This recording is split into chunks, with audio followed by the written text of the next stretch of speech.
Ya mungkin dokter ini perlu ngomong sama orang seperti apa, memahami karakter orang, masyarakat dan sebagainya, maka diambil di kelompok IPS-nya sosiologi. Terus mungkin karena dia dokter, perlu juga dia belajar tentang bahasa Inggris yang lebih bagus, atau mungkin dia kuliah nanti keluar untuk melanjutkan kedokterannya, maka diambilnya bahasa Inggris lanjutan. 4 mata pelajaran inilah yang mendukung dia untuk nanti kuliahnya di bidang kedokteran. Nah begitu Bapak Ibu. Bisa ya dipahami ya. Jadi jangan sampai anak-anak kita nanti mau naik di kelas 11 nggak tahu mau apa kuliahnya. Karena itu nanti saya minta ke guru BK dan wali kelas, setiap bulan kita harus mantapkan anak-anak nih. Kalau setiap bulan berarti mungkin ada lebih kurang 10 bulan lah ya, karena mungkin 2 bulan tidak efektif. Nah 10 bulan ini harus kita tahu nih, ada perubahan-perubahan oke, tapi di bulan terakhir nanti mau naik kelas 11 harus mantap ya apa mau dia kuliahkan. Tahu-tahu di semester 1 dia tidak mampu dalam hal itu. Bisakah dia nanti akan memilih lagi pindah ke kelompok yang lain? Itu yang menjadi perlu juga diserahkan untuk diberikan penjelasan ke anak-anak itu nanti. Usul kami kepada Bapak Ibu juga memang terlalu banyak usul orang tua ini, betul sekali orang tua ini. Supaya Bapak Ibu lebih tahu kemana arah anak ini. Gimana sebenarnya arah ini? Dulu kita kan kita sendiri mau-maunya karena dulu kita baru-baru sekolah di SMA ini supaya lebih mantap IPA. Karena IPS IPA lebih mantap kalau sampai di IPA nilai sebenarnya IPA nilai 5. Itu akan mau Pak. Terus yang berikut kalau bisa karena ini memang baru kurikulum sekarang ya Pak ya. Apakah memang ini tidak lebih baik? Apa pulang ngatur negeri pendidikan pulang? Apa enggak lebih baik? Dan SMP juga sudah harus diterapkan ini supaya jangan terlalu capek kita nanti dia masuk ke SMA 1 tahun aja kita dia nanti melihat karakter bersama itu untuk menentukan kemana jurusannya. Jadi kalau bisa Pak kepala sekolah mengusulkan kepada Makarim ya. Harus juga dari SMP juga. Jangan terlalu capek kita nanti di sana. Terima kasih Pak. Ini sebentar. Ya, itu yang pertama kita lakukan nanti. Terus yang kedua, termasuk guru-guru dan BK udah kami arahkan juga untuk mungkin ada sebagian ya untuk menentukan minat, bakat, kecerdasan, gaya belajar anak Bapak Ibu. Sudah Bu Rike ya, mungkin Bapak Ibu guru sudah ada sebagian yang ada seperti itu. Tujuannya apa? Karena pembelajarannya juga harus disesuaikan dengan karakter anak didik, harus dengan siswanya juga. Nah, tapi itu berproses Bapak Ibu. Jadi tetap Pak, selama setahun ini kita bekerja sama lah nanti. Bisa jadi Bapak sering dipanggil ke sekolah juga sama anaknya. Kita berdiskusi supaya memantapkan ini. Jadi tidak dibiarkan begitu saja Pak, tetap ada prosesnya. Kalau bisa kita bilang evaluasinya per setiap bulan supaya betul-betul mantap anak kita dengan data yang ada. Bisa jadi dari nilainya, bisa jadi dari hasil psikotes tadi atau yang lain sebagai untuk sumber data dari kita. Terus tentang anak yang mau pindah, itu sebenarnya secara konsep tidak dibolehkan. Tapi pengalaman kita di kurikulum 2013 ada juga yang pindah-pindah sebenarnya. Kayak punya orang tua, laptop nggak ada. Silakan dikasih tahu ke wali kelas, kita menyediakan untuk belajar di sekolah menggunakan labor komputer. Di perpustakaan kita juga ada PC tempat anak-anak belajar. Silakan. Ya, oh enggak itu. Ya kita kan labor ada 2.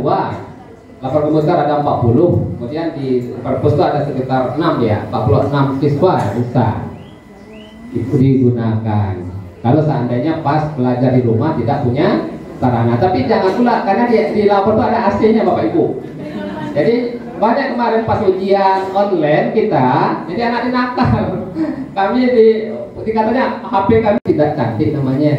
Nah itu kita tertibkan diatur juga. Tapi kalau masalah seragam baju putih abu-abu sama pramuka terserah Bapak Ibu. Kalau ada sekolah silakan, kalau di luar silakan. Dan harganya pun kebetulan saya kan ketua MKS. MKS itu adalah forum kepala sekolah se-Batam. Saya ketuanya. Kami sepakat di sekolah manapun harga seragam sama. Nah itu, jadi Bapak Ibu mungkin bandingkan SMA 3 sama juga dengan kita di sini. Dan mengapa kita juga menyediakan seragam supaya bisa membantu koperasi kita juga. Jadi atas nama koperasi bukan sekolah ya. Jadi kita punya kantin itu koperasi yang kelola dan sebagainya. Dengan cita-cita anak kita. Saya mohon maaf kalau memang tidak ada pertanyaan, saya kasih ke Humas. Kalau nanti butuh nomor HP WA saya nggak ya?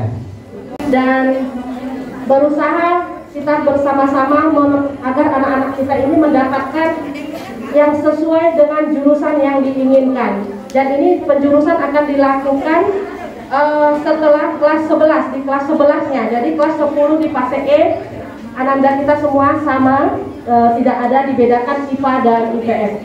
Dan saya sangat setuju dengan Bapak tadi mengenai image dari IPA ataupun IPS yang selalu lebih diunggulkan di IPA. Sebenarnya jika anak-anak kita semuanya lebih paham dan lebih mengetahui apa jurusan yang diinginkannya, akan memberikan potensi yang sangat besar untuk dirinya. Jadi Bapak Ibu juga bisa membantu di rumah untuk mengarahkan anak-anak kita dan lebih mengetahui minat mana yang paling diinginkannya. Jadi kita sama-sama bekerja sama ya Bapak Ibu, itu dari kami BK-nya. Dan untuk acara selanjutnya kami sampaikan untuk sambutan atau pemaparan. Assalamualaikum warahmatullahi wabarakatuh. Salam sejahtera bagi kita semua. Terima kasih Bapak-bapak, Ibu-ibu yang mana telah hadir pada rapat wali murid yang offline, yang mana tadi sudah diberikan paparan oleh kepala sekolah tujuan dari anak-anak kita kelas 10 ke arah mana dan tujuannya kemana. Penilaian, jadi nanti ada pengurangan kalau sudah sering terlambat, nanti ada pekerjaan. Jadi anak-anak kita suruh ngumpul, jangan nanti wah saya Pak di sekolahan disuruh ngangkut ini, suruh bersihkan ini. Jangan jadi wah kalau gitu sekolah ini tak beres, bukan tak beres, mendidik anak kita Pak. Kalau anak disiplin, otomatis sekolah akan lebih bagus. Saya maunya disiplin. Kalau misalnya gini, merasa anak bapak tidak mau disiplin, kami persilakan untuk mencari sekolah tidak akan maju. Saya nggak mau sekolah ini tidak disiplin karena sudah di tengah kota kita selalu tertinggal. Contoh tahun kemarin kita tertinggal. Sekarang dengan ada kepala sekolah yang baru penerapan ini, kita maunya sekolah ini lebih maju. Kalau bisa kalah dengan SMA 3. Itu maunya saya. Saya sudah bilang sebelum kelas 12, kelas 11, kelas 10 sebelumnya wali murid saya seperti itu. Jadi tantangan bagi saya, tantangan bagi kepala sekolah.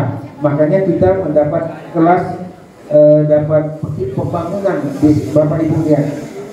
Nah, dengan adanya itu kami komite minta bantuan kepada Bapak Ibu sekali lagi untuk anaknya disiplin. Jadi kalau memang 7.15 dari rumah setengah 7. Kalaupun nanti pulangnya siang, dibekalinlah. Kalaupun nanti ibu misalnya anaknya pulang jam berapa, boleh dititip di security, dibuat namanya. Jadi namanya Andi kelas 10B atau 10A dititip boleh, supaya nanti anak Bapak Ibu tidak terlambat. Usahakan sudah sampai, kalau 7.15 jam 7 sudah ada di sekolah Bu Bapak Ibu. Jadi tidak lagi, jangan diterangkan seperti sekolah-sekolah lain. Saya tidak mau. Saya sayang nanti kalau selalu nilainya kurang-kurang, itu jadi untuk kenaikan kelas. Jadi itu pedoman kami. Yang pertama, yang kedua diberi beberapa yang untuk yang online pembekalan. Nah, ada beberapa kelas sudah kita terapkan dan juga masih ada butuh karena kita wali murid ini yang termasuk yang offline ya Bu ya, offline semua ya. Nah, jadi memang agak berbeda dengan online, jadi agak ke belakang karena kita offline ini tidak disamakan dengan online. Tapi penerapannya kelasnya harus sama. Saya sudah bilang tidak jadi masalah karena memang berapa jumlah yang diterima, berapa jumlah yang masuk, berapa jumlah yang sudah tertera di dalam kurikulum. Jadi 12 kelas karena 43. Nah, ada beberapa kami komite ada beberapa